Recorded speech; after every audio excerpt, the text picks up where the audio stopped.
3 ऐसे साइन जिससे आपको पता लगेगा कि जो आप बात कर रहे हैं पेशेंट के साथ वो गलत तरीके से कर रहे हैं और वो बात कामयाब नहीं होने वाली। नंबर 1, जब आप बात करते हुए इमोशंस को एस्केलेट कर लें, चाहे पेशेंट आपकी बात सुन रहा हो या ना सुन रहा हो, वो आपके इमोशंस एस्केलेट होकर आपके फेशियल एक्सप्रेशंस में दिखने लगे। जैसे कि पेशेंट अगर आपसे कोई बार्गेनिंग कर रहा है या आपसे कोई चार्जेस के बारे में बात कर रहा है जो आपको ठीक नहीं लग रहा है, तो आपके फेस पे एंगर दिखने लगे। या अगर पेशेंट कन्विंस हो गया है बहुत जल्दी ट्रीटमेंट के लिए, तो आपके फेस पे बहुत हैप्पीनेस दिखने लगे। या आप अगर पेशेंट से डिफिकल्ट कन्वर्सेशन कर रहे हैं, जैसे कि कोई ऐसी मिस्टेक हुई है जो आप ठीक करना चाह रहे हैं बट पेशेंट आपको चांस नहीं दे रहा है, तो आपके फेस पे पैनिक दिखने लगे। किसी भी तरीके से इमोशन अगर एस्केलेट होता है कन्वर्सेशन में, तो वो एक अच्छा साइन नहीं है। सेकंड थिंग, जब end of the conversation sceptical हो जाए, मतलब कोई कंक्लूजन ना निकले। कन्वर्सेशन हमेशा एंड होने के बाद कहीं ना कहीं जानी चाहिए। जैसे कि सबसे डिफिकल्ट कन्वर्सेशन बताता हूँ, पेशेंट आए, पेशेंट हैप्पी नहीं है आपसे, समझ लीजिए, और वो आपसे बोलते हैं कि जी हमारे पैसे वापस कीजिए, हम तो हैप्पी नहीं है। ये सबसे डिफिकल्ट कन्वर्सेशन मुझे लगता है होती है क्लिनिक में। तो इस कन्वर्सेशन को इस तरफ लेके जाना कि सर ये हमारी पॉलिसी नहीं है, but obviously want to help you, तो टेल अस कि हम किस तरीके से आपकी हेल्प कर सकते हैं।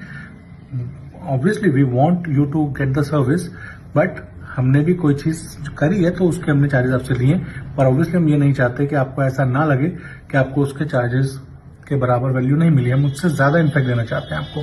तो how can we help you to solve this. ये हुआ एक कंक्लूजन।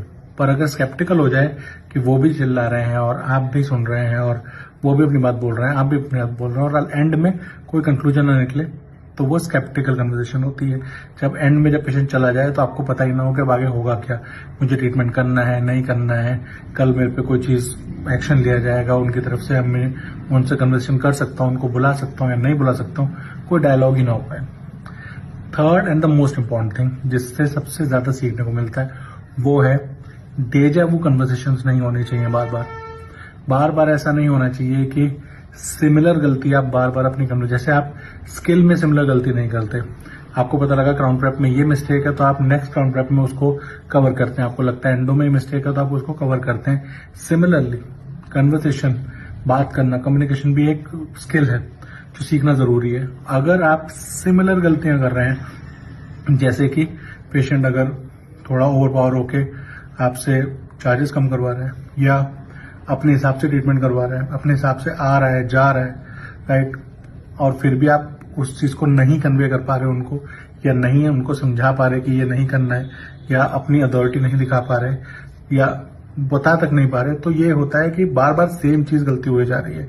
सेम पेशेंट के साथ सेम पैटर्न। लाइफ भी ऐसी सिखाती है कि जब तक वो गलतियां आपसे आप सीखेंगे नहीं, वो पैटर्न सेम चलता रहेगा।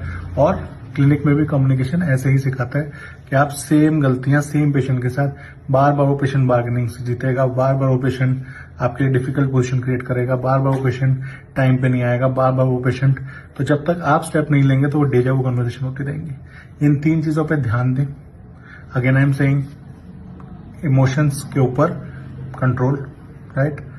सेकेंड थिंग, डेजा वू कन्वर्सेशंस नहीं होनी चाहिए। थर्ड थिंग कि आपके एंड में कंक्लूजन निकलना चाहिए, स्केप्टिकल नहीं होना चाहिए, राइट। तो इन चीजों का ध्यान रखें। कोई और दिक्कत लगे please inform us, we will help you to solve the communication skill part and everything which we can in dentistry and life for you. Thank you so much.